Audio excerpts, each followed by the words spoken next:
Welcome back বন্ধুরা, welcome back my new Facebook blog. আর এই হচ্ছে আজকের বার্থডে গার্ল, আর তার সাথে ছিল এরকম সুন্দর সুন্দর মিকি মাউস, যেটা কিন্তু ছিল বেশ মজার, আমার খুব ভালো লেগেছিল। আর এইখানে দেখো এন্ট্রেন্সটা ছিল দারুণ করে সাজানো। তো চটপট করে আমি চলে গেলাম ওপরে। তবে কোথায় গিয়েছিলাম? যেখানে কেক কাটা হচ্ছিল।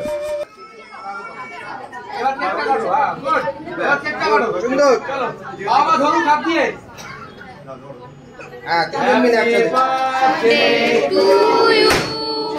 Happy birthday to you. Happy birthday dear Shomili. Happy birthday to you.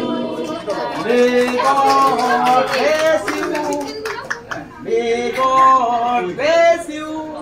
Happy birthday, happy birthday, happy birthday to you. কাটা হতে না হতেই আমি চলে গিয়েছিলাম স্ন্যাক্সের জায়গায়। দারুণ দারুণ স্ন্যাক্স ছিল।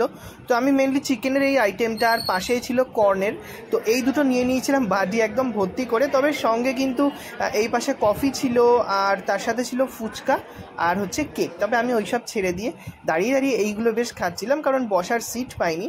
তো বেশ কিন্তু লাগছিল খেতে, টেস্টটাও হয়েছিল দারুণ, আর পেয়েছিল প্রচণ্ড খিদে। তো যাই হোক, এই ডামাডোলের বাজারে যেটা পাওয়া যায় সেটাই ভালো। তো যাই হোক, আমি খেতে খেতে হঠাৎ করে দেখি যে ওই সাইডে ম্যাজিক শো শুরু হয়ে গেছে। তো দেরি না করে খাওয়া দাওয়াটা কমপ্লিট করে দেখো আমি চলে গিয়েছিলাম ম্যাজিক দেখতে।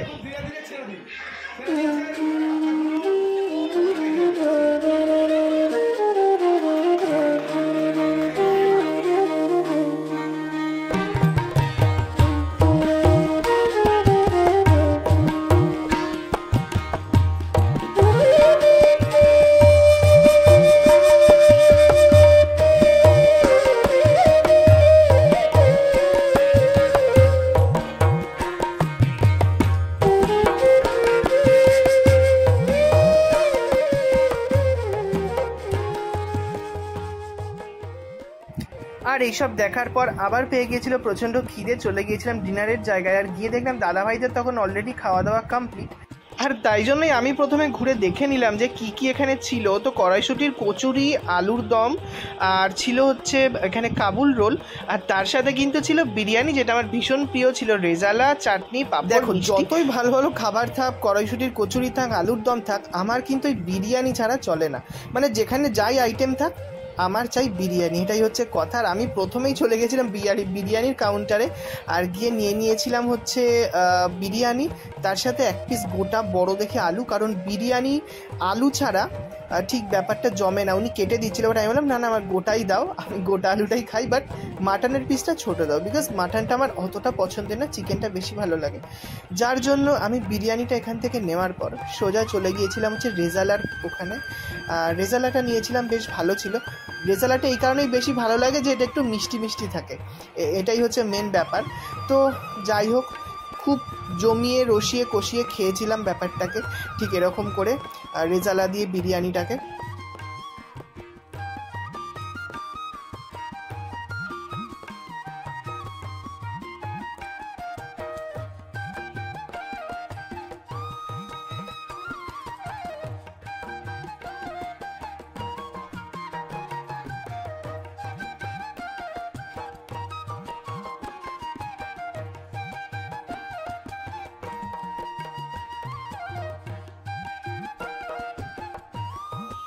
তবে আমি দাঁড়িয়ে দাঁড়িয়ে খাচ্ছি বলে ভেবো না যে বসার জায়গা ছিল না, অ্যাকচুয়ালি বসে খাওয়ারও ব্যবস্থা ছিল, আর বুফেও ছিল। তো আমি ওটাই প্রেফার করেছিলাম, কারণ এখানে কখন সিট পাবো।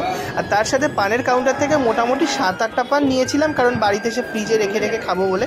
আইসক্রিমটা নিতে পারিনি, কারণ বাড়ির থেকে দূরে ছিল, গলে যাবে বলে, নাহলে ওটাও হাতে করে নিয়ে আসতাম। আর শেষে শিউলি পিসিদের সাথে দেখা হয়ে গিয়েছিলো, তো ওদের সাথে কিছু ফটো টটো তুলে সবাইকে গুড নাইট বলে কিন্তু আমরা বাড়ি চলে এসেছিলাম। তো এখনের মতন এই ভিডিওটা এই পর্যন্তই, দেখা হচ্ছে পরের ভিডিওতে খুব তাড়াতাড়ি। সঙ্গে থেকেও ভালো থেকো, এভাবেই আমাকে সাপোর্ট করে যাও। তো এখনের মতন টাটা।